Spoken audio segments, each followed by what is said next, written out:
I'm gonna be asking David to introduce the organization, and then we can take it from there. But before then, I want to just say you're all welcomed. All right. Well, thank you, Joseph. Wow, it looks like we have a good showing today, a good crowd. I'm sure it's going to be a great conversation. The organization, so to introduce the organization, you know, I always go back to the story I used to tell when I was doing adult education about Gandhi. One of his handlers was once asked how he could speak for an hour without notes, and how he preps to do that kind of talk. And the handler told the reporter, well, he doesn't prep. He's just being Gandhi. He's just being authentic in what he's saying. And so sometimes I like to use that as good practice, just to kind of wing it and be authentic, and that being the most powerful mode of operation. Sometimes I use it as an excuse not to prepare, and I leave it to the audience to decide which is which case. That being said, we are systemic diversity and inclusion. We are here to foster peace, justice, and social equity for all. And that is a really broad goal, but that is the goal. Though we may not think on that grandiose scale in the way we operate, which is as an engagement platform. What we really believe, and what we talked about from the inception of this organization, is that in order to get people to change society behaviors, they have to modify their own behaviors. To get people to modify their own behaviors, they have to change the way they think. They have to change their perspectives. Oftentimes becomes the catalyst to those behaviors being changed. And the way we get people to think differently or change their perspectives is to raise consciousness and awareness, or to educate. And the way we raise consciousness, awareness, or to educate is through dialogue. And so our core operation is all about dialogue, finding ways to engage with other people and finding ways to raise that awareness. And that's where we start from to get to those grandiose goals I just talked about. One thing I really love about this organization is the scope, the breadth of people that we're able to bring in globally from across the globe into these discussions. And you'll see our panelists today are remarkable in that aspect. And it's just an honor to be able to host people like that and to have this kind of dialogue. The topic today, AI and diversity and inclusion work. Wow, a lot to be said here.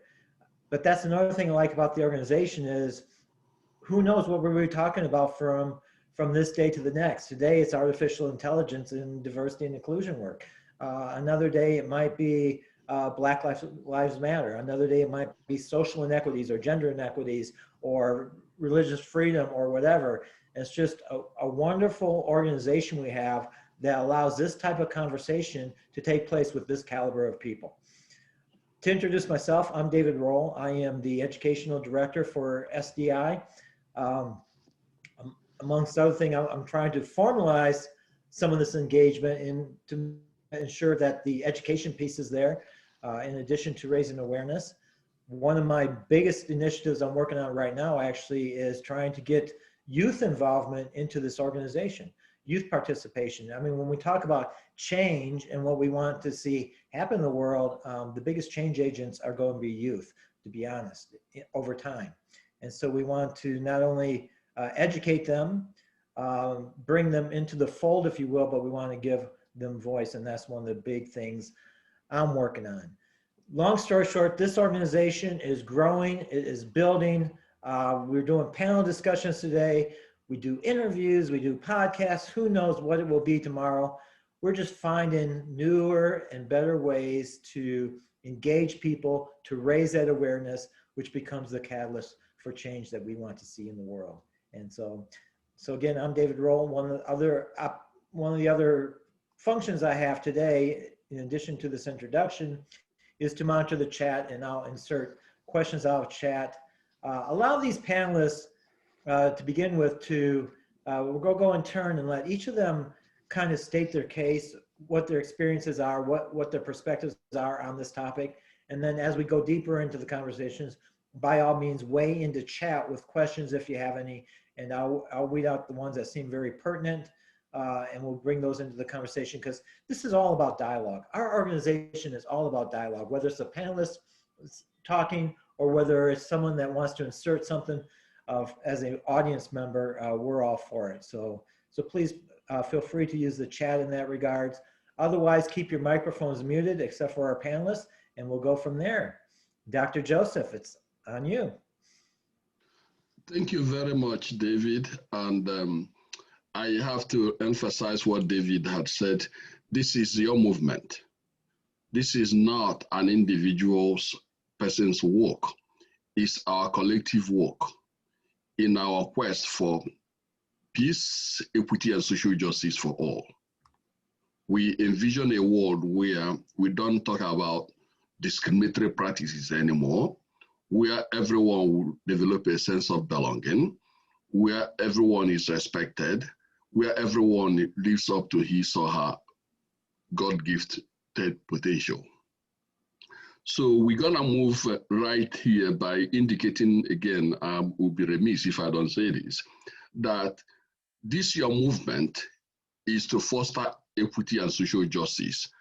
And in light of that, we are not only dealing with current issues, we're gonna remain vigilant to dealing with future issues. Because if anything, human beings have proven once again to be really capable of doing some really terrible things. So if we stay on the sideline without really pointing out at things, sometimes people may unintentionally do things we just stay and say this is bad, but in their minds they're doing the best they know how. So it becomes incumbent upon all of us who are advocates for social justice for all to be able to, at minimum, remind those people of their shortcomings so that they can do better. And when they do better, we do better. As Maya Angelou usually said, when we know better, we do better. So by helping them to know better, they will obviously do better. So on that, I'm gonna shift it to the audience, and rather the panelists. And this is how I intend this to go. Each panelist will be asked to, discuss her knowledge, her experience, his or her experience on issues of artificial intelligence. And as I've always tried to quote one of our own, Ngozi Chimamanda Adichie, who talked about the danger of a single story. She reminds us that when we listen to various stories, it will enable us to know better, to be able to sharpen our mind and our understanding in whatever we do.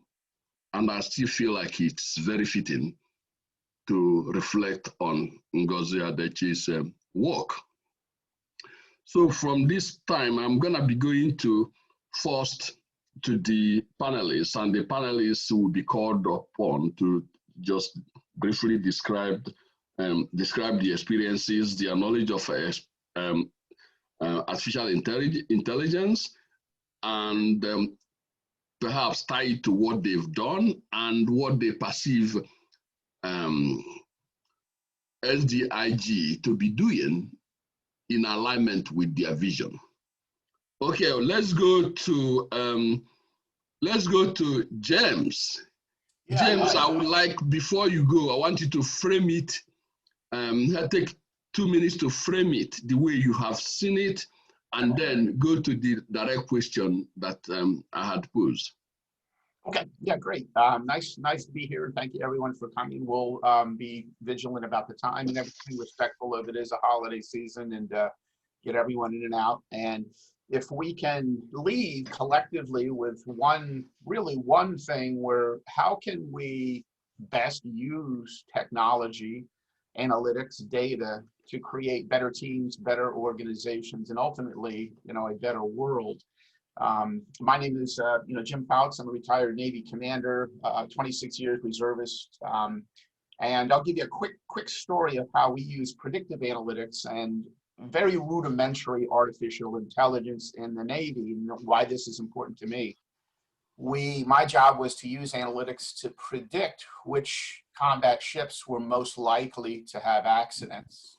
So we used analytics to correlate behaviors and then match the behaviors, how the teams were performing, did they trust each other, were they following procedures against time, cost, money, and risk. We identified one ship, the USS George Washington, as having 30% of all the accidents in the Atlantic Fleet. This is out of 61 ships, one ship. So I was a young Navy Reserve commander, so there's a lot of biases built into that already. I went to leadership expecting they would carry me out on their shoulders as the hero, and they summarily just discarded it. They didn't do anything. They justified the behaviors. They rationalized it, and I was dumbfounded. And 6 months later, that ship had a $500 million fire. Some of you might remember this in 2007, where 33 sailors were almost burned to death. So this is a very important issue to me.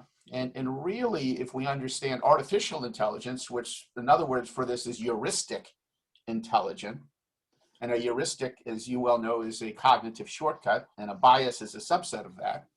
How do we use technology to create a better world? How do we use analytics? Or is it an if-then modality where data and analytics is over here, and then we have teams over here? So ultimately, if we can frame the discussion in this panel about, what are some things we can take away today to create a better business, a better team, a better organization, a better world, by integrating artificial intelligence, analytics, data, and technology into the decision-making process. And then what are some things we might want to watch for that? So I'll just, that's kind of my setup and everything, and I'll watch the chat as well. Nice to be here. And maybe if I turn it to Dr. Busey, who to kind of set maybe even get a little more technical, because I know he's got a deep background in executive decision-making and technology. And how can we use technology and artificial intelligence to make a better world?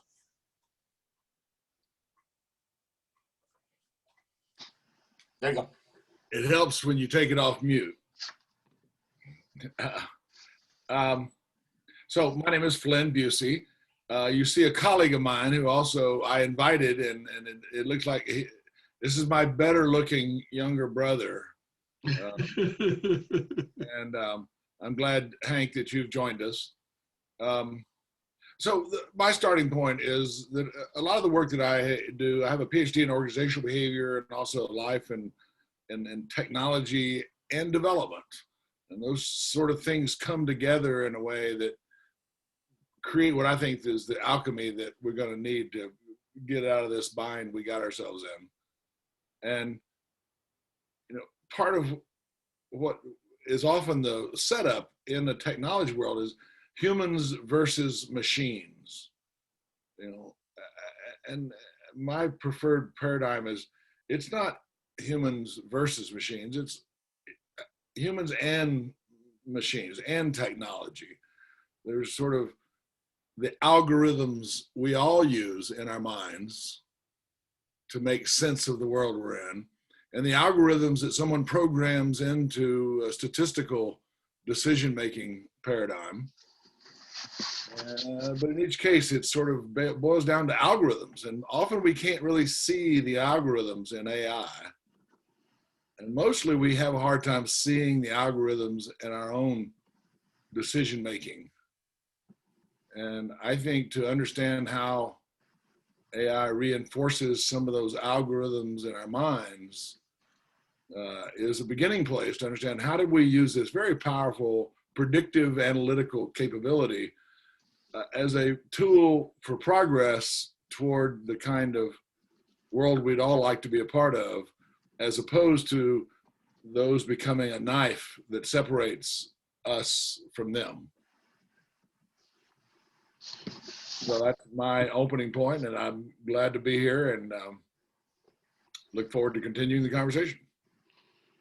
Oh, thank you, Flynn, and I think it's fitting the way you had indicated um, touching on algorithm, but the thing I want to be clear is to reframe it in the context we are looking at it again on issue of what we are seeing in the press, what research is showing as to how the algorithms are being used and how would they use to predict. And those predictabilities are usually driven by bias injected into that algorithm. So we have to be conscious of where we are going to make sure that we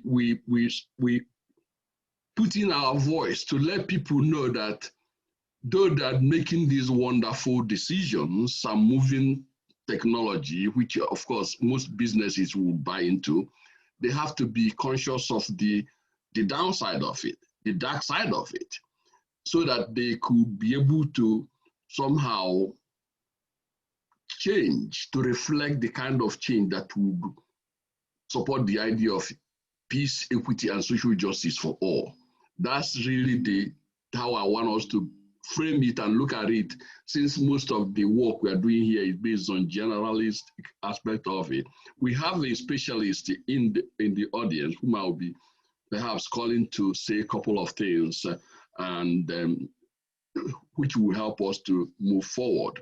But let's go to the panelists again to Sima. Sima, could you introduce yourself and then express your experience with the AI and you know, how you are seeing it in the work you do and giving us a guide as we move forward.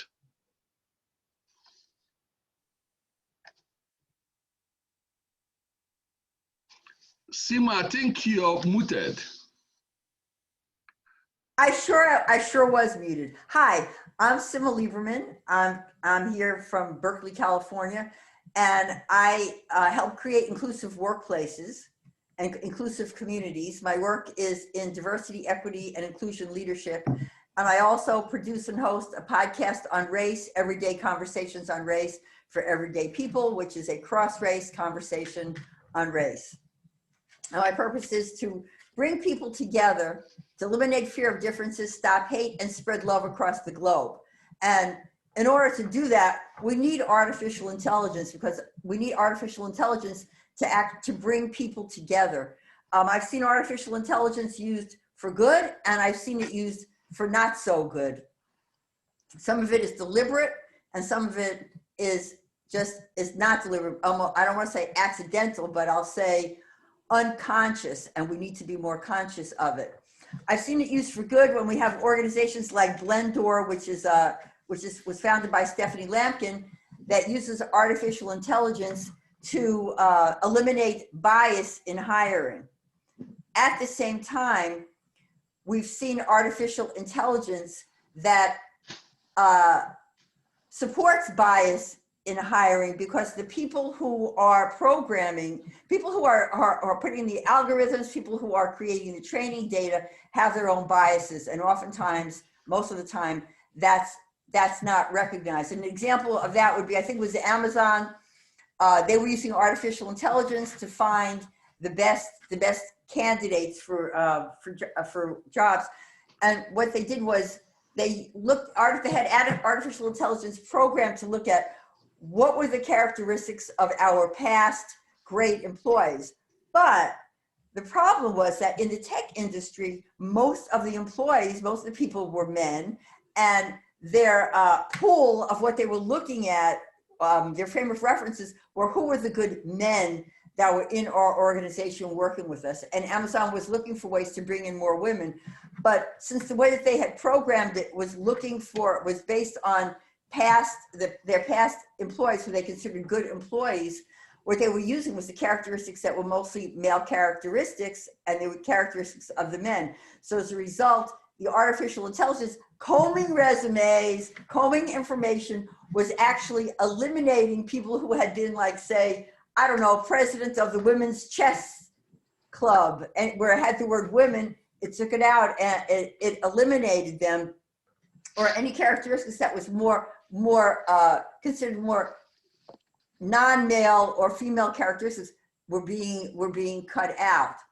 So I really believe in the importance of artificial intelligence. For instance, like when you use it when you use machine learning, artificial intelligence to look at the different ways that people learn, like for people who have autism or people who think differently, it's been extremely helpful. On the other hand, when you have somebody who is biased, they are going to put their biases into the training data. They're going to put their biases into the algorithms so that the machine learning is actually going to be biased. Because there's a myth that people say, well, if it's computer based, there's not going to be any bias, but that's not true because it's based on people. And so for me, what I look at is, if you're working with anybody, how do we eliminate bias with people who are making decisions? How do we eliminate bias with people who are running the technology? Of course, we need to eliminate bias on the part of everybody to be able to create better relationships. And if we're looking at how do we create peace, how do we bring people together, we have to look at how do we eliminate bias and develop those kinds of conversations. And we can do that. We can do that with machine learning. And I just want to end with artificial intelligence. And I want to say, like, one glaring, I don't know what you call it, hideous use of artificial intelligence was when we look at the 2016 election and we look at how Cambridge Analytica, how Cambridge Analytica used artificial intelligence to get into, to comb people's brains essentially, and to be able to help get more people to vote for Trump. And I think that was like the bad way of looking at it. And the good way of looking at it is, how are we going to use it to bring people together across the world? Because when we're talking about SDIG, we're looking at on globally, and we need artificial intelligence to be able to make the world smaller for people and bring people together. Thank you so much, Sema. I think you really encapsulate it really nicely. And I have to call myself, because when we began, I started with men. I had the Jim, then I had Flynn, and somebody who had been groomed to develop the concept of bias will say in her mind, oh, here they go again. He's calling men only first. But it wasn't even what I meant to do, but it's what the person will interpret it to be. And we have our beliefs formed, and we cannot divorce our thinking or our behavior from that belief that have already been formed. So it's interesting, as you mentioned the Cambridge Analytics and how they kind of try to get into the minds of people to swear one way or the other. I think that's very important that we remind those who could to be able to be conscious of those things when they are, we're using all these things to feed, because the bot or the artificial intelligence didn't feed themselves. They were fed by human beings. And the knowledge one brought into that equation, if it's based on biased mind, guess what? It's gonna sift into that. So we have to be conscious of that, because that's essentially the essence of what we're doing here, to add our voice in creating a better world for all of us. So I'm gonna shift to Dr. Moro Adekunle. Let me just say something real quick. I just want to pick up on something both Simi and Dr. Busey said, which is important to, I think, all of us, and is kind of this, what I'm picking up from both of them is this is a systems issue, and it's a continuous iterative process.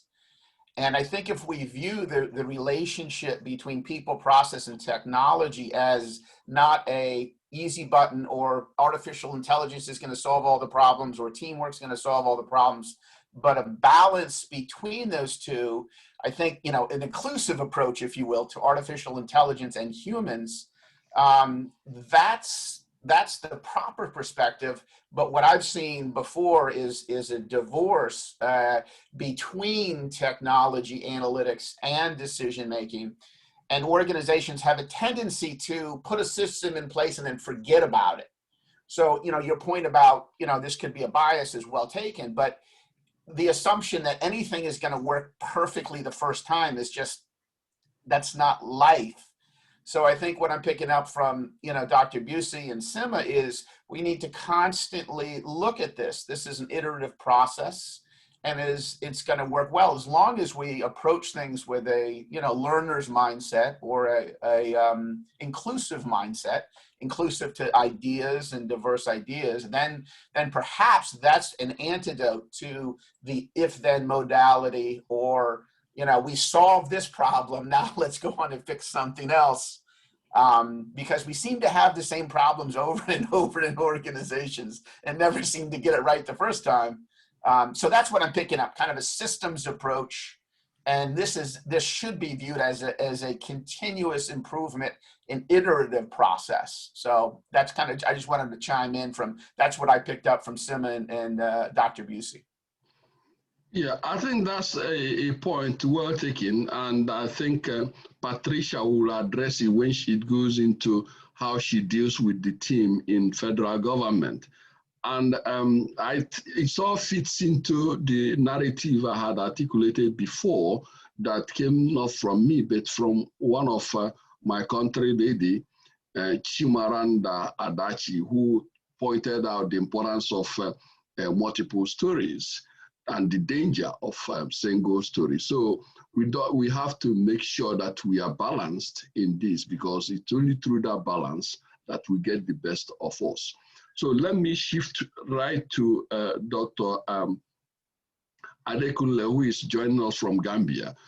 Could you please introduce yourself and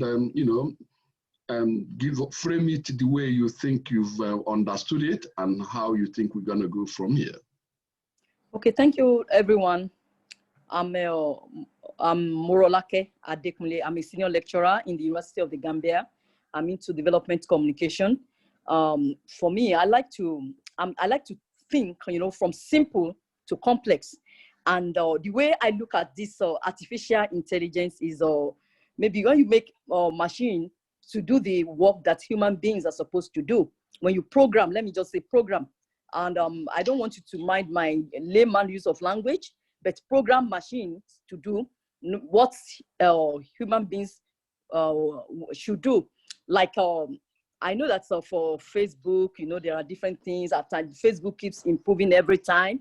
Like maybe programming is in a way that can recognize certain features, so that when your picture is being used somewhere, they can tell you that, okay, somebody is using your picture or stealing your identity. I know that the artificial intelligence should be able to do such things. And I also know that for the diagnostic machines that can diagnose health problems in people, things that maybe human beings will have maybe cut the person open to try to find out what is wrong with the person, or even in cars too, the diagnostic machine being programmed. And I mean, that's just maybe at a level that we can look at artificial intelligence as such, elementary level. Like I said, I like to think in a way, to go from simple to complex. And, for me, as a development communicator, somebody who has been working with people who are not really skilled, people who are voiceless, the people that have been excluded in different ways.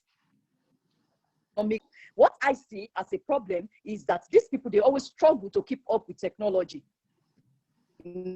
First, at times, they may not have the economic power to acquire technology. Then they may not even have the skill to even utilize technology. These people, because they want to make use of it, we want to make use of artificial people, how benefit from the advantages of artificial intelligence. And we also know how does artificial intelligence also affect this set of people that I'm talking about. When you look at Africa and you look at the rural women in Africa, we are talking of people who are unskilled labor. Okay, when artificial intelligence has created maybe robots or machine or whatever that can do the kind of work that these people are right now engaged in doing, what is going to be the fate of these people? What is going to be their fate, and how can they be? As I'm talking now, a lot of people cannot use Google. They cannot use Google to search for information. because they don't have the skills to do that. And as technology keeps advancing, these people are being left behind. You leave these people behind. But there is a way around that. And I think that's what you should be addressing. We should address ways of solving the problems that development of artificial intelligence can create.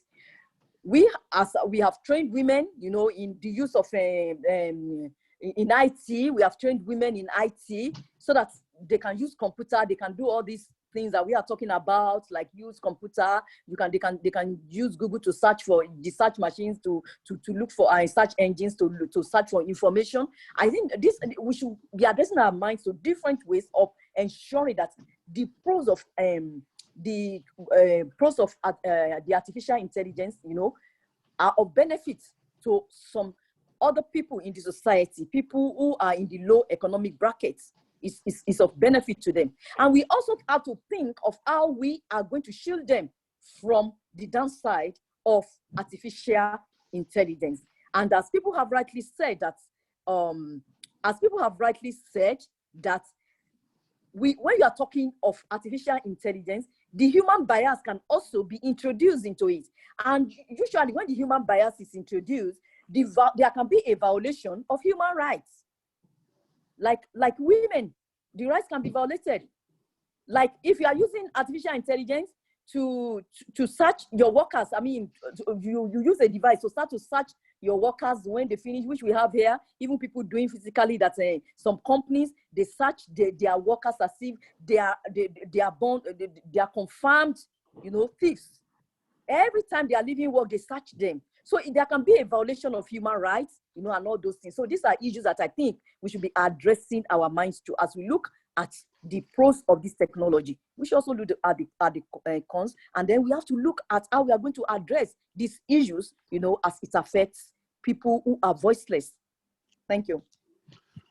Thank you very much, Dr. Adekunle. I think what you are pointing out is quite issues that we have to really think about.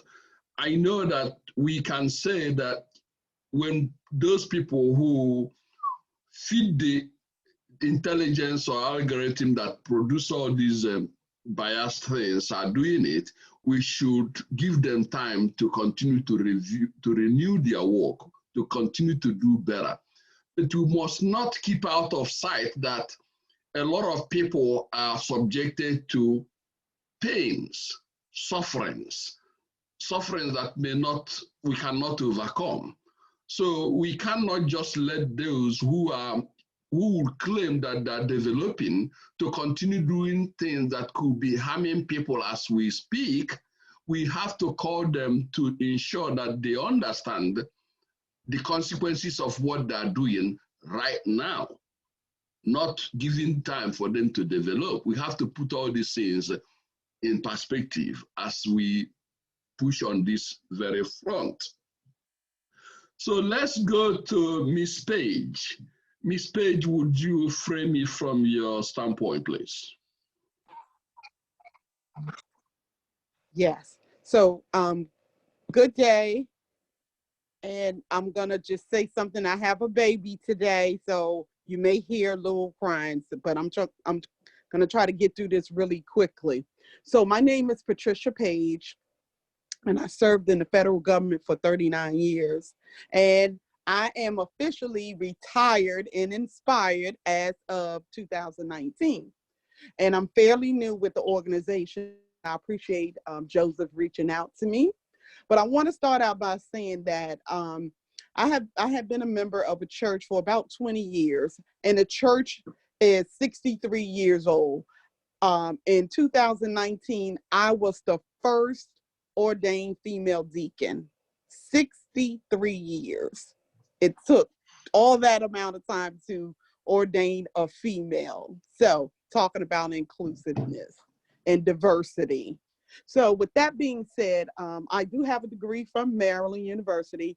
I am the CEO of Patricia's Inspirational Learning and Training Center. So what I wanted to talk about is when I was in the workplace, I always felt it was my responsibility as technology advancement replaced some of the employees' tasks, I needed to rethink the content of our work and begin retooling staff to handle future work processes. So I was thinking about what my sister said from Africa. That's the same thing that was going on in federal government. So I had this session that I call Tag Up Thursday. So every Thursday, I met with my staff to discuss career development. And because in certain positions, certain people heard certain things about what type of skill sets would be needed for different types of positions. So I would meet with my staff to talk about classes that they needed to take. For example, data analytics, program and project management, virtual collaboration, problem solving, strategic thinking, and also reading. I would give them 1 hour per day just to read so that they would be familiar with what was going on in the federal sector. So two resources that I would recommend was the Harvard Business Review.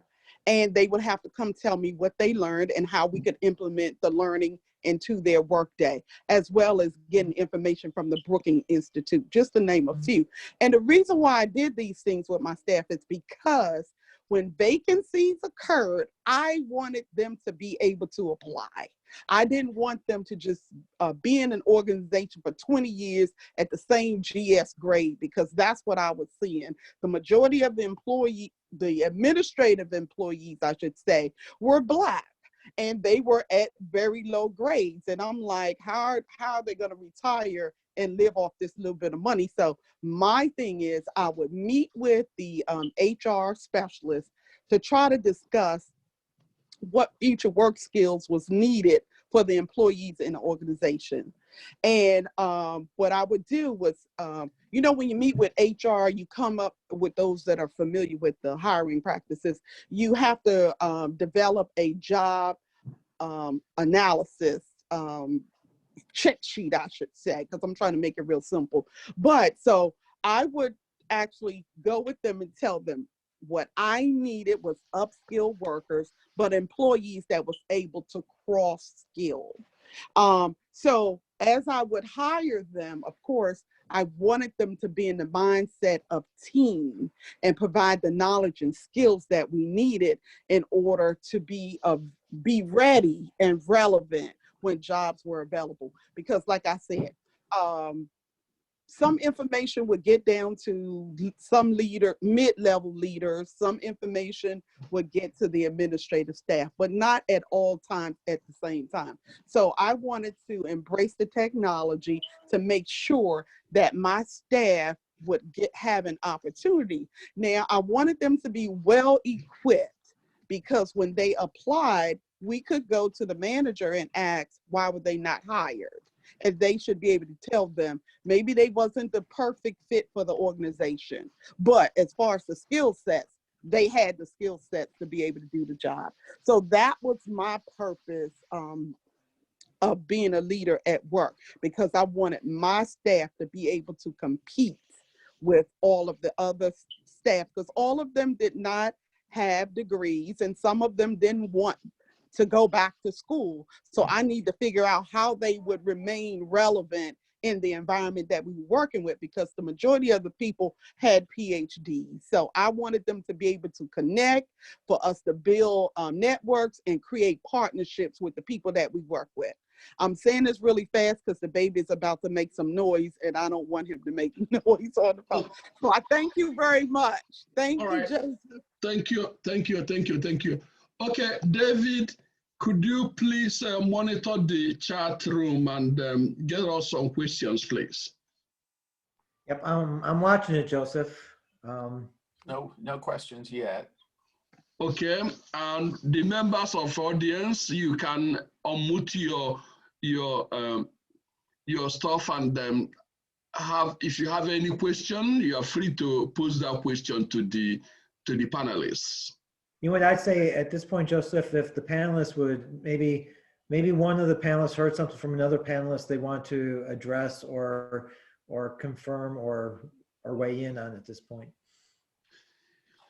Yeah, I can. I mean, one of the things that's interesting to me, and this is actually for Dr. Busey, and is he is obviously very passionate about the disconnect between technology and executive leadership, and interested to hear any stories from his world on that disconnect, because it's my belief that, listen, this is a big world, but ultimately we're all small connections. And if we can build teams better, that's something we can do right away. That's something we can do today and tomorrow. And that is going to have a spillover effect into society. So Flynn, I'd be interested to hear, this is obviously passionate to you. So you've probably got some scars. And I always like I will use a simple phraseology to make an important point.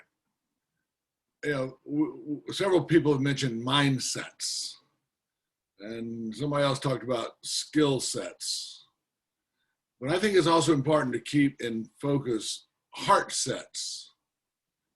Your values, what you care about, what matters, and Purpose. your mindset is a slippery thing. But our heart sets, are sort of the compass we use to navigate by. And I think a big part of the problem is that we've gotten too much about mindsets and not looking for good-hearted people who really are trying to do the right thing instead of being very clever by manipulating circumstances and data and power to their own advantage or to their firm's advantage, when in fact, as I said earlier, there's really no them. It's all us. This is a little small crew on this third rock from the sun. And we just got to get over the notion that some of us can get ahead without bringing the whole boat along. Well, I mean, that's a good point. Now, I'll just fire back at you, but, we have a business to run. I've got to get stuff done today.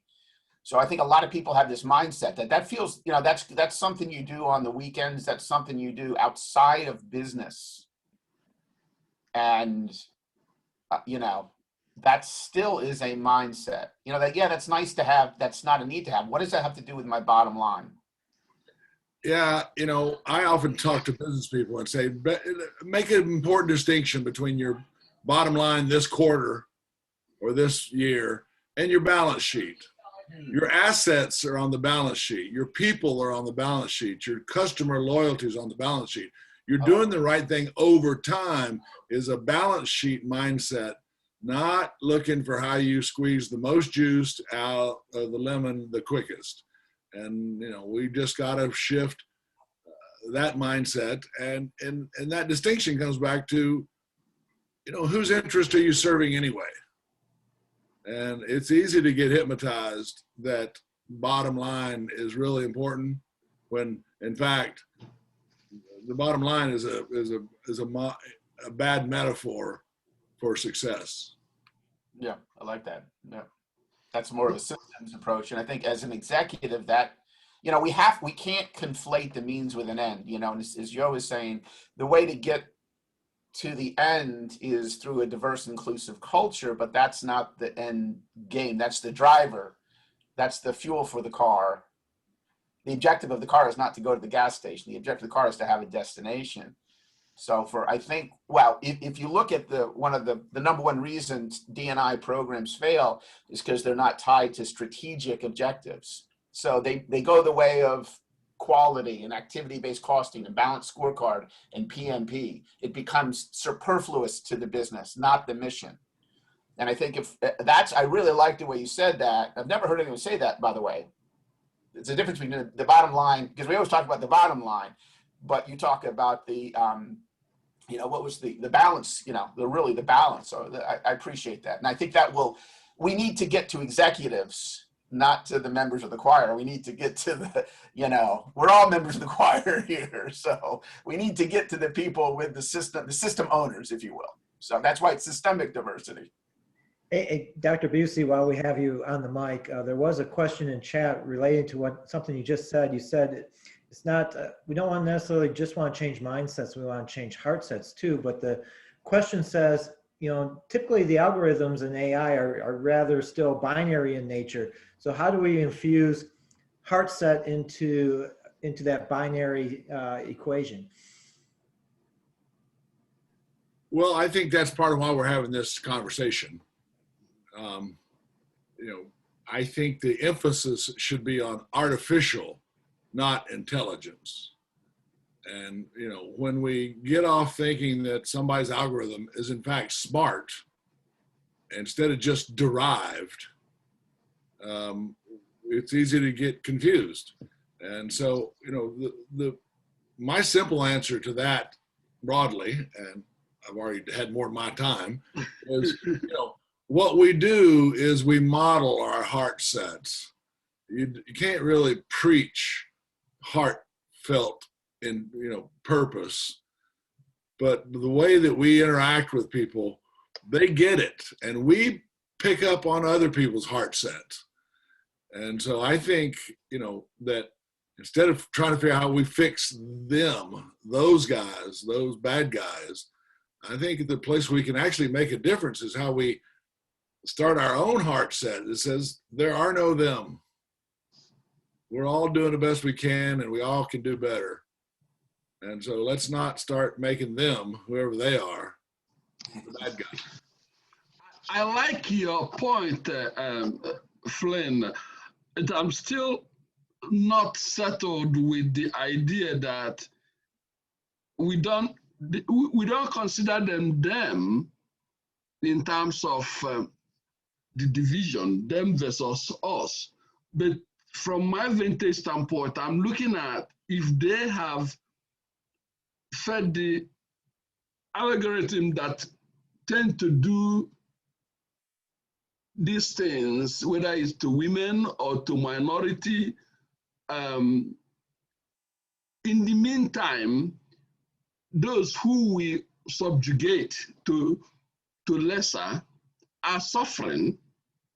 And how do we point it out and get those people to develop what you had adequately spoke about the heart set? Because quite frankly, when you see all these things happening, you can't help but to say either those people are ignorant of what is happening to the victims, or that they are just doing it. So the question becomes, how do you get them to develop this heartfelt, because without really painting the image of them versus us? Well, let me respond one more time, and then I've already had more than my piece of the pie. You know, there is no magic wand for changing cultures, or for changing organizations, or for changing individuals' hearts. My general suggestion is we ought to start a group and call it something like Systemic Diversity and Inclusion Group, and have dialogue about these kind of things. Yeah, and that's what I was going to say, and that's you know, I think everyone is hinting at this, and one of the challenges, and I fall victim to this myself, is trying to solve world hunger in a day. But that's not the way the world works, and that's not the way the world changes. The world changes with small baby steps. And one thing Patricia said, and Simi said, and Simi had to log off, unfortunately, but one of the things that Patricia did is, you know, we need to start with ourselves. And I think that's what Flynn is saying, our own mindsets. But if you understand the world of cognitive dissonance and tribalism, it's not easy. There's a great book that I'll recommend to you guys. It's called Mistakes Were Made, But Not By Me. But what Patricia did is she modeled the mindset, and she encouraged people to start reading. And one thing that we do a lot of work with, helping people talk, believe it or not. And as kind of a mission-oriented guy, and I've taught leadership for 20 years. I didn't understand how important it is for humans to talk until this year. It's a visceral, it's a physiological, innate, hardwired need to talk. And when that was taken away from some of my clients, and it was very, very painful for them. I mean, they were in tears, literally. Our government work was shut down due to an executive order. Hopefully that'll come back next year. But yeah, I think that we have to start simple. We have to start, with dialogue, because that's the answer. And one of the challenges with technology nowadays is social media and the news. Some people call it the anger industrial complex, doesn't allow us to learn about each other. It's just an attacking mode. But the positive thing is when you do simple things, like Patricia had people read an article. What's the big deal? Well, now you're starting to learn and you're opening your brain up.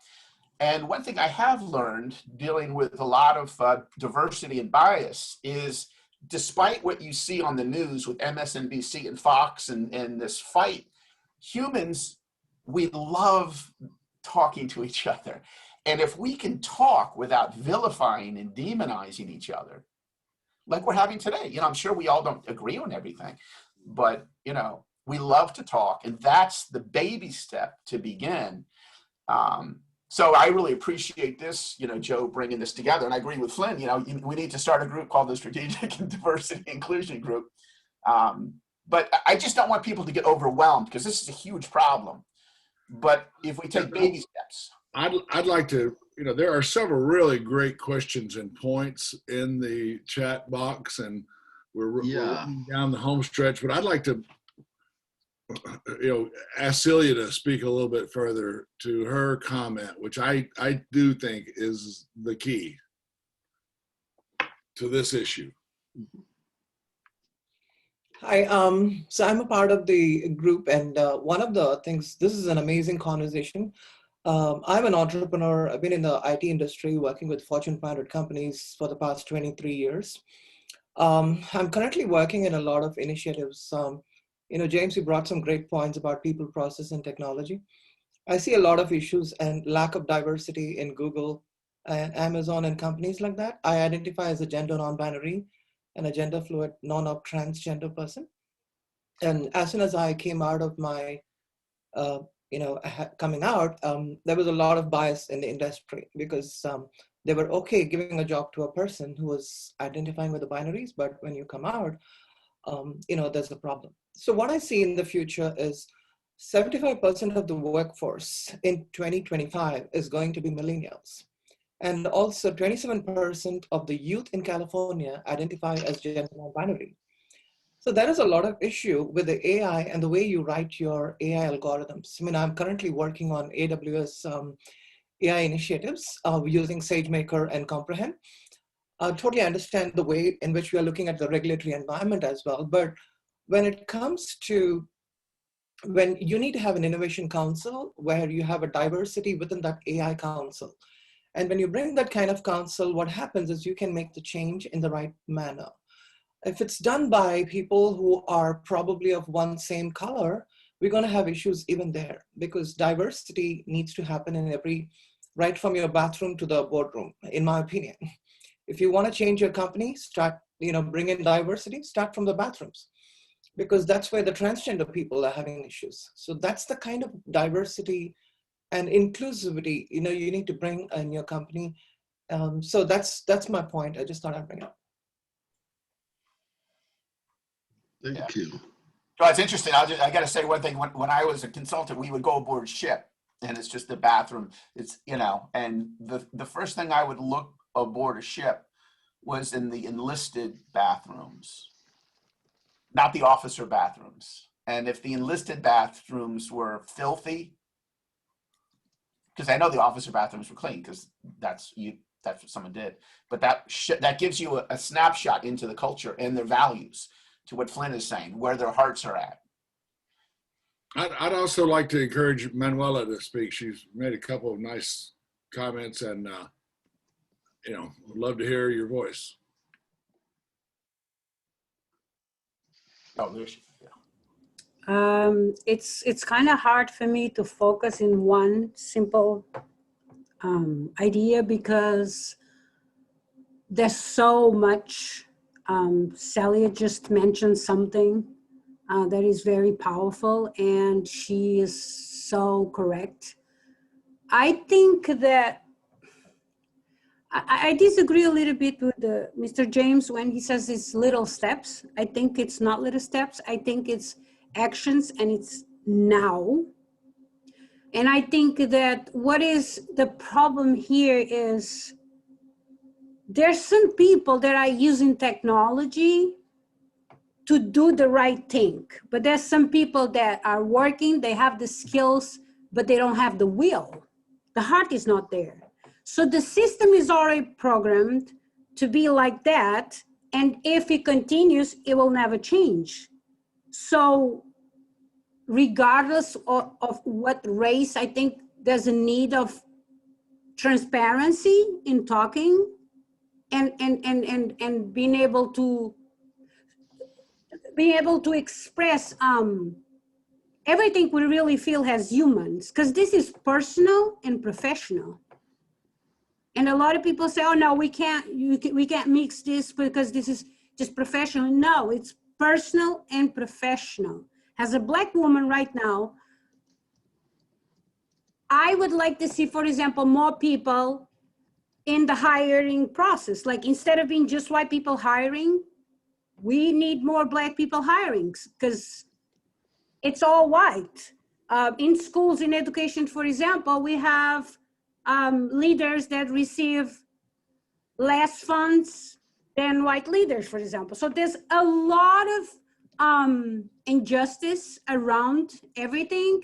And we all sit down here and we all talk a lot about,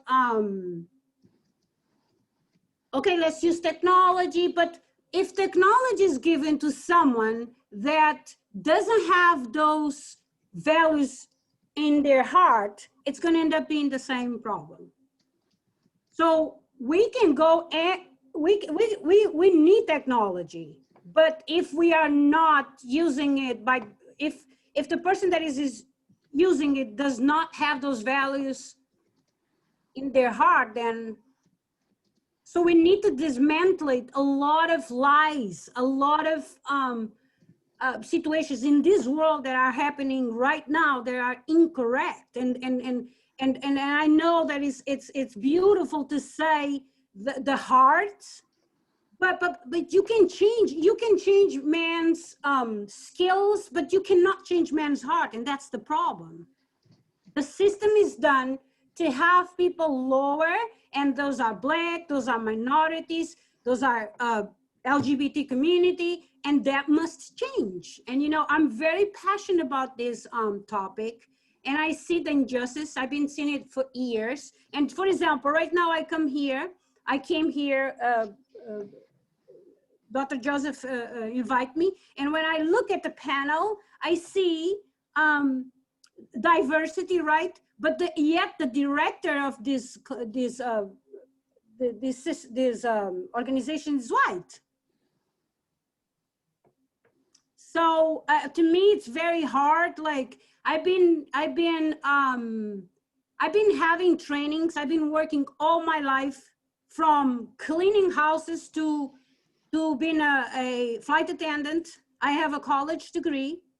And I have been exposed to so many trainings on diversity and inclusion, but nothing changed. So I guess there's much more, it's more deeper than what we're talking, and we need to be more transparent and expose the truth.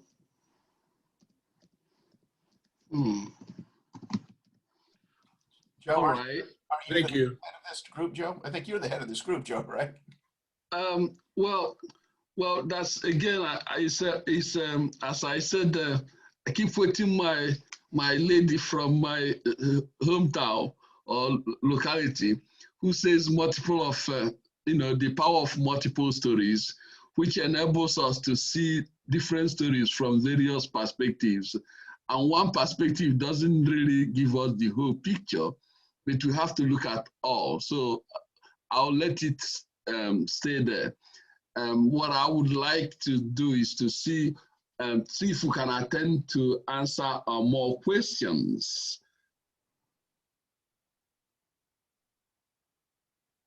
I also want to take note of the time.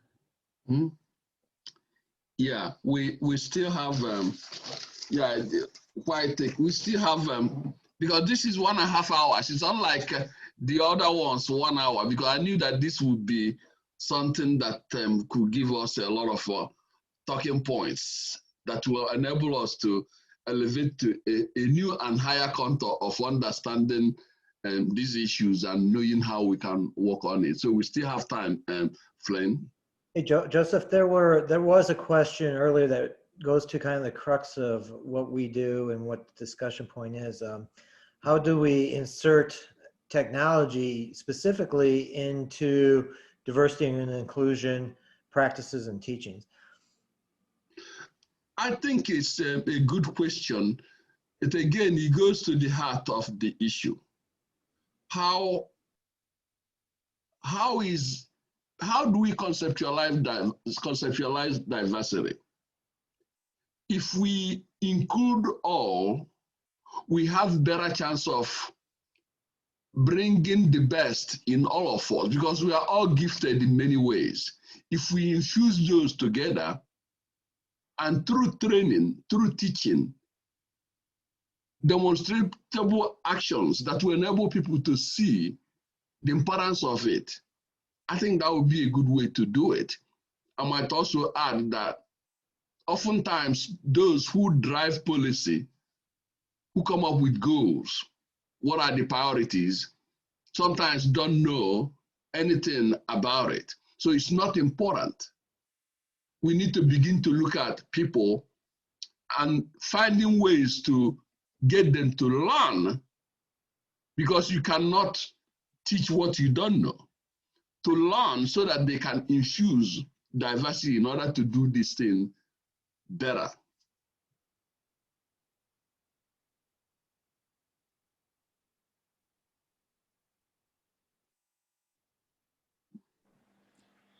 Does that answer your question? Dr. Joseph, this is Richard. I did want to make a slightly different point, if I can, about artificial intelligence. Sure. It says, I'm listening to the panel and just considering how things are in the world itself. It occurs to me that when we use the term artificial intelligence, do we really need to describe what that means? And here's why I say it that way. There's smartphones, there's smart refrigerators, there's smart vehicles. There's all types of artificial intelligence that's occurring in the world. But it seems to me the way we're using it here today, it is restricted to simply algorithm or big data. But right now, racism is occurring across the world, even sexism, because people are being replaced by smart devices. Even if you're a truck driver, that used to be a very safe occupation for people who didn't go to college and had no other prospects, they could turn to truck driving. But now they're creating vehicles that can drive themselves. That's artificial intelligence. So I think as diversity practitioners, we want to be careful that we don't box ourselves into this one lane of thinking that when we hear artificial intelligence, it only refers to a particular thing. But in my opinion, as a practitioner, you need to be looking at this from a 360-degree perspective. What is being displaced when we use artificial intelligence? And as diversity practitioners in any organization, are we able or are we in a position to talk to leaders of organizations about how smart devices are replacing people? And if they are, what is your process for replacing those people? What are you taking into consideration when you replace someone with a smart device? And keep it in mind, 10 years from now, what we see as artificial intelligence will look vastly different. I grew up in the 1970s and 80s. There used to be a teller in every bank tellers. Now we have teller machines. People are being replaced. And so go to the grocery store, there's checkout machines, right? Where you can bag your own groceries. That means that a human being was replaced. But what decision was made as to who would be replaced with that smart device? And so I just want us to be careful when we think of artificial intelligence. It's not just about big data. Everything around us has some form of artificial intelligence. And I just want to make one final point. When it comes to having diversity in the room, Dr. Nwoye, when you, as Stephen Covey said, begin with the end in mind. I like to send emojis. And I noticed for a long time, Apple iPhones did not have any emojis that looked like me. But then all of a sudden they started showing up. So what that said to me was, in the beginning, no one considered, well, what if someone is not white and they too want to send a smiley face or a fist bump or whatever? Maybe they would like to see themselves in the emojis as well. So I just wanted to point that out to the panel here today and the participants, that when you hear the words artificial intelligence, viscerally, what do you hear? Dr. David Berlow said it best, I believe. Meanings are in people, not in words. And so when you hear the words artificial intelligence, what is that to you? I want to emphasize something that Pete said there a minute ago. He has there's two questions there. It may have sounded like one, but he asked who is being replaced and he asked what is being replaced. And I think you have to ask both of those questions. You definitely have to look at demographics and those type of things about who's being replaced, but you also have to look at what you are replacing and with what, because you're not just replacing people, you're replacing what people bring to the table. It's not just replacing a Hispanic woman, for example, you're replacing what that person brings to the table in addition to themselves.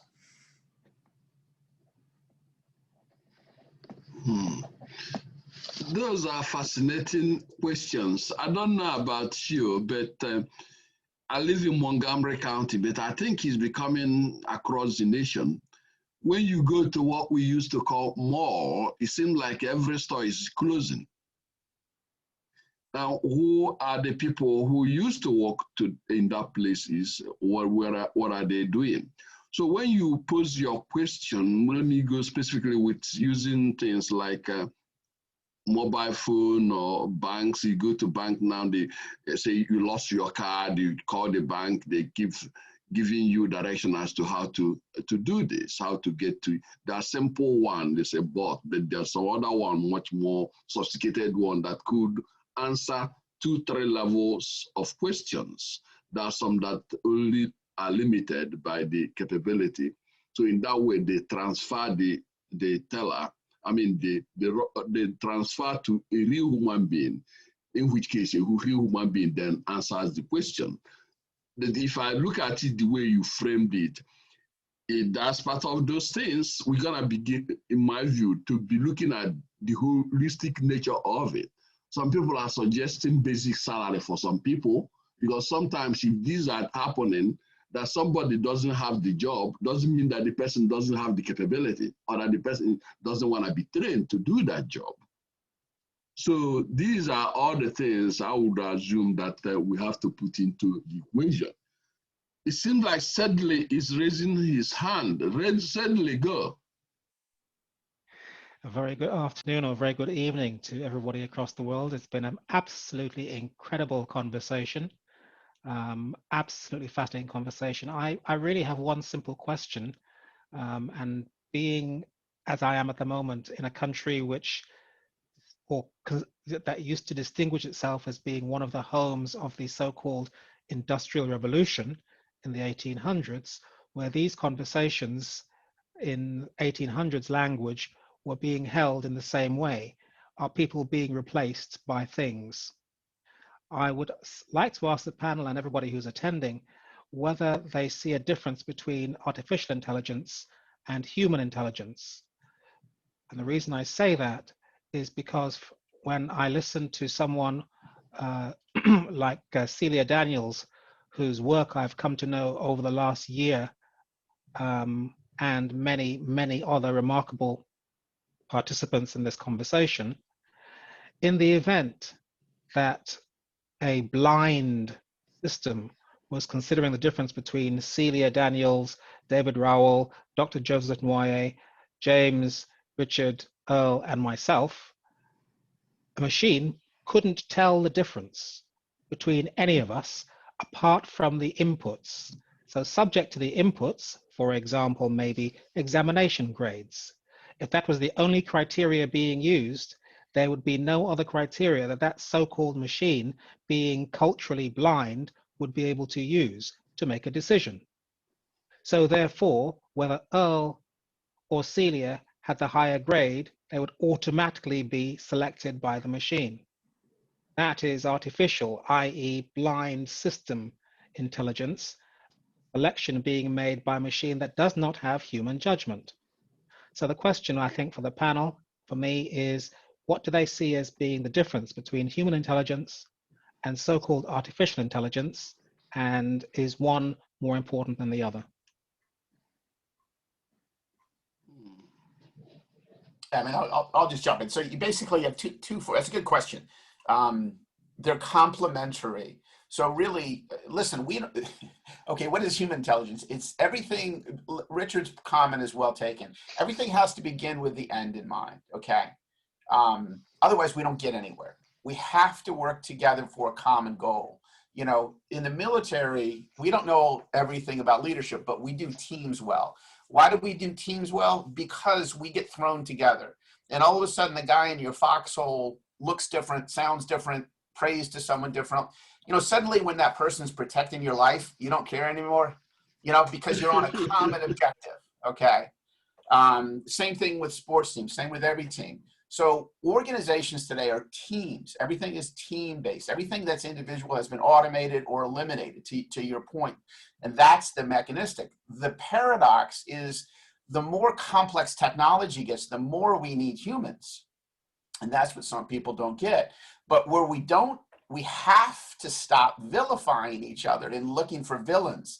We have to learn to work together and overcome these things, because if we focus on the villains, that's where our focus is going to be. So if we focus on a common goal and work together, it's the process that's going to get us there.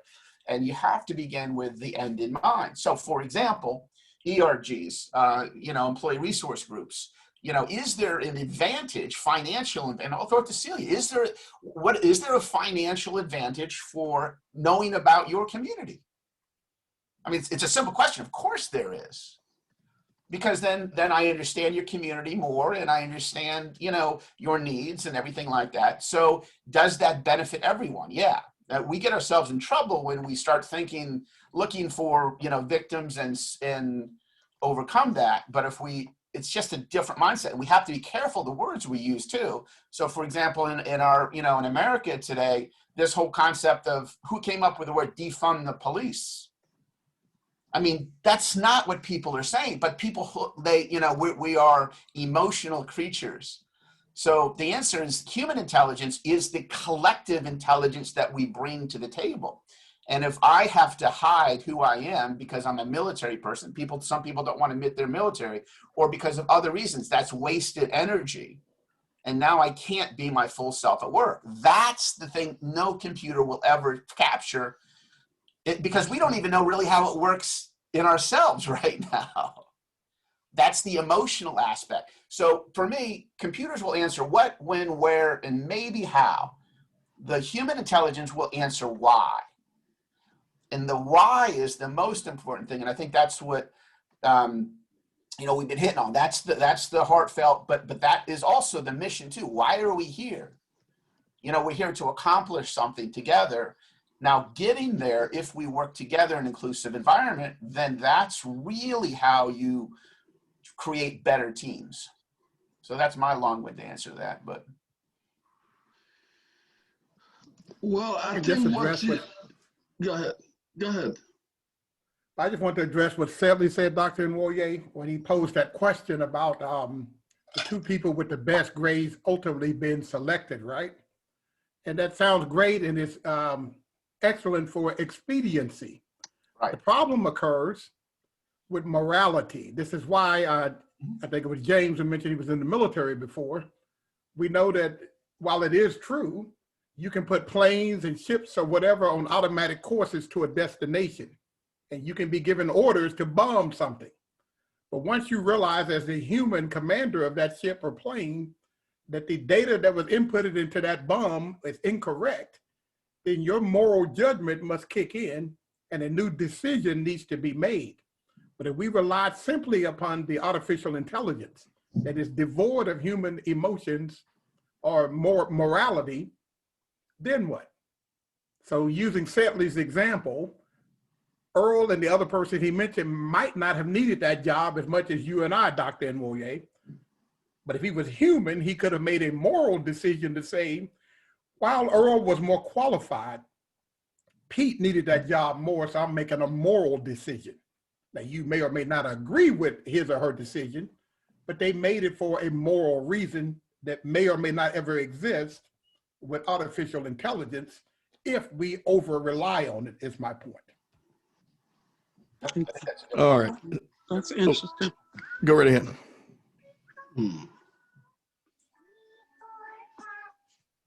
I was going to just chime in there since my business partner, Mr. Hill, called me out there on that, threw my name out there. You know, look, here's the thing, and I agree with, I've loved this discussion. That's why I've been quiet. Mr. Hill will tell you that the quieter I am, the more I'm listening, and I don't listen to him very much. That's why I talk a lot while we're having our conversation. But I think Sedley asked a really good question there, right? And the truth of the fact is, as much as we want to say that they are separate things, all artificial intelligence is an automation of human intelligence, period, right? All of the same things that foul up human intelligence are the same things that foul up artificial intelligence because it's humans creating it.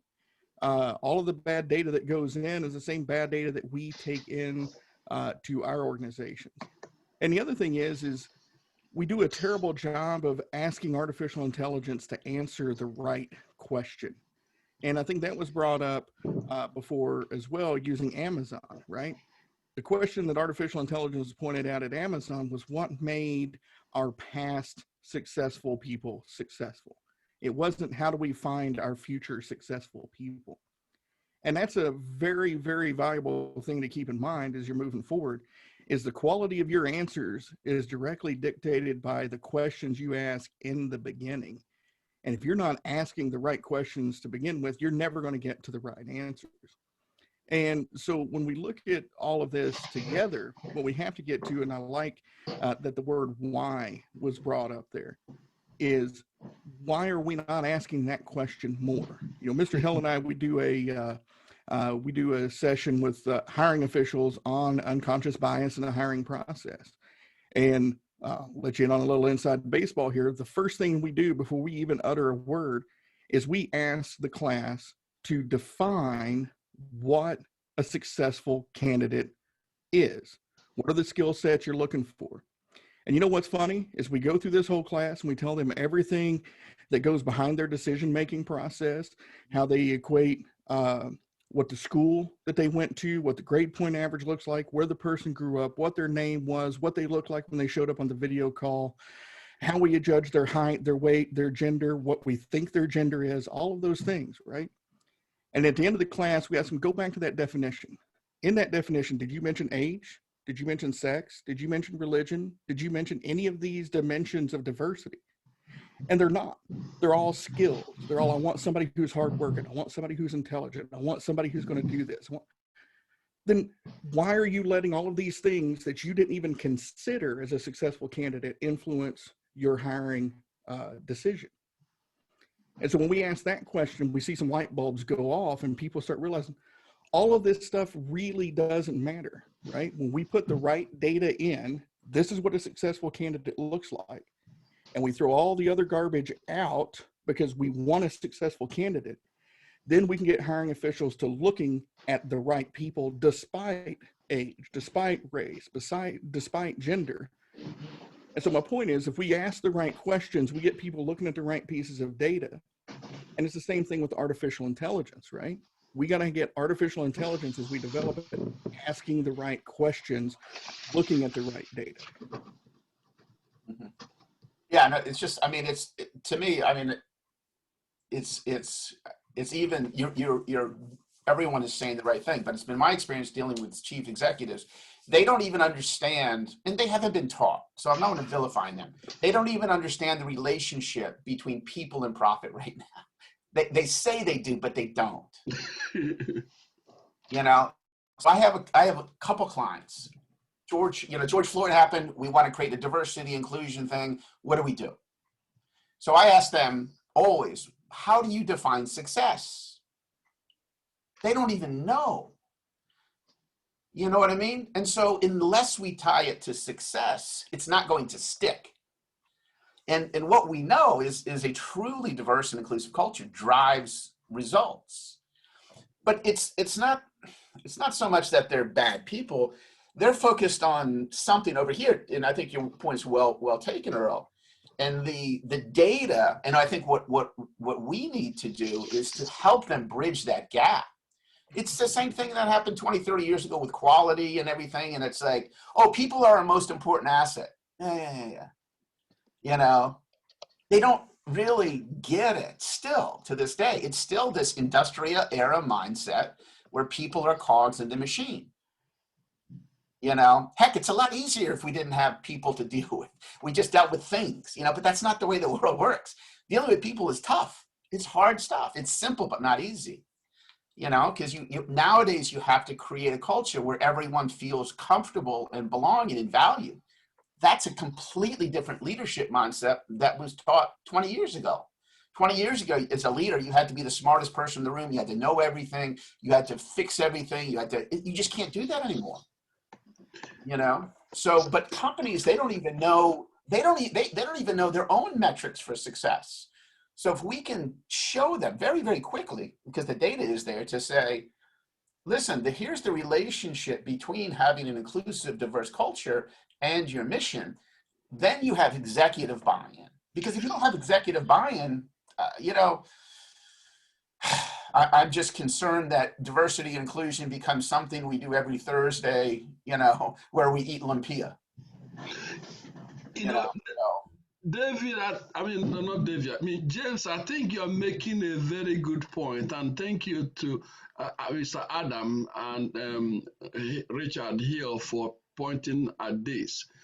I think in 2019, I wrote a book that keys into belief formation, how our belief system are being shaped by our experience with dad and moms, brothers and sisters, you know, people around us, friends, and in some cases, not so good friends.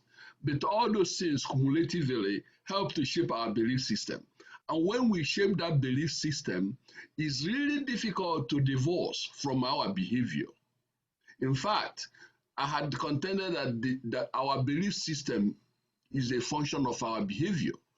So that's a way to say that some of these people we may say they don't know, or we don't have these things. We may have all these things clearly pointed out, but those things are thrown out when it comes to their making decision, because they're gonna draw from that their guts, that their belief system. If they've been trained to hate, they don't have any other resource to draw from. They have to draw from that their belief system, and when they do, that's what could create the kind of issues we are faced with today. So again, we're gonna continue to engage with one another, be able to express these views. I may capture what Flink said about on the contrary. The on contrary is good. We also have to include all these things, and when we do and infuse the best of them in making decisions, we will definitely come with better decisions than we otherwise will be making. Final point. Thank you, Professor. I'm okay. No, go ahead. Oh, thank you. I'm super excited to be part of this meetup. I just want to chip in quickly based on the question one of the panelists asked, was the difference between AI and human knowledge. I would tie both together to say culture is the difference. Human beings has culture, and that is translated into the production of AI. Whatever culture that you have in your organization, you want to use that as a basis to build the AI. Maybe to solve a problem of hiring, to solve a problem of transportation, to solve the problem of medication or drugs, production of that. So the culture is the basis. So like Prof just mentioned just now, if the culture is hatred, you will translate that into the AI production that you want to achieve. You will tie it down. So the conversation will continue to be that we need to educate more to have an emotion which human beings like us have an emotion while we are building the AI to solve the transportation problem, to solve the ecosystem issues that we have. We are translating that emotion that we human beings has into that AI facility. That's my way of tying that together. Thank you. Thank you very much. I think time is running. It's trying to run out, and so we're gonna go back to our panelists. I know that some had left because of prayer engagements. So I would go to the panelists to give us some parting words before we call this to an end. Let's go to David. James, would you please give us closing statements and be as brief as you can? Thanks. Yeah, no, I think, the short answer is to keep talking, working together to overcome these things. I mean, these are very big, complex problems. And they, as I said, they can become overwhelming. But if we just keep talking and working together, that's the way. Culture is king. And how do you Elayed? Did I say your name right? I liked your comment. Eli, is that correct? Anyway. Okay. You can call me Ola. I think I have a challenge with quite a number of people making that lengthy name pronounced. So you can call me Ola. Ola. Okay, I can do that. Thank you. Ola. Yeah, and culture, culture is how we do business and how we work. So we just need to keep talking, and we need to help the world have better dialogue. Okay, thank you. How about Rosie? Would you say something? The time is running against us, and we want to hear from you before we call it. This has been a good conversation. There's a lot of questions in my mind about what intelligence is. It's pretty clear to me what artificial is. But my question would be, can you imagine artificial wisdom? Wisdom is a very different thing than data processing. And it is where we have choices from the culture we've come from the places we're headed, the time frame we consider it in. Wisdom is what I think we need to build more of, and less artificial whatever. Okay, thank you. Let's go to Miss Page. Could you give us a final comment? Time is not helping us here. Of course, as soon as I unmute, he starts to talk. But I would just like to thank all of you for participating, and thank you for giving me the opportunity to participate in this forum. Now we need a part 2, and I love the part about the artificial wisdom, because if you go back to the Bible, it always talks about wisdom and understanding. So that's our roadmap. Amen. Well, if you stay close to Bossy, you're gonna be hearing a lot of words of wisdom and things to continue to work on. So I'm gonna shift to who else is here. Who else? Well, it seems that we are coming to an end, and yes, but please, I would like to chip in something before we leave, okay. please. Okay, go, please, Dr. Ola. Adekunle. Adekunle, please, go ahead. Yes, and we've been told that this is broad, as we know that artificial intelligence is supposed to be is supposed to affect every facet of our lives, to be applied to different aspects of life in the workplace. We should have a vigilant group, to start to watch the ethical aspect, because that is what we do when it comes to the issue of gender. We have people who are always watchdogs, people who will blow the whistle, anytime you see there is a violation. And I think this is what you need to do. And this entails, a lot of training and sensitization, empowerment, so that as we go along, people will be able to ensure that we are on track, or whoever people that are promoting the AI are on track. So that's just what I want to drop finally, and I will become, productive, more fruitful. Thank you so much.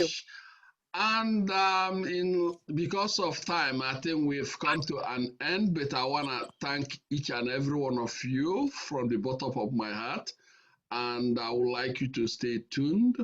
We will be having similar discussion tomorrow, but as the new year comes, so is SDIG preparing for even much bigger events. We're going to be unveiling a number of programs come January. So you're invited to continue on our journey to see a better world. On that note, thank you very much.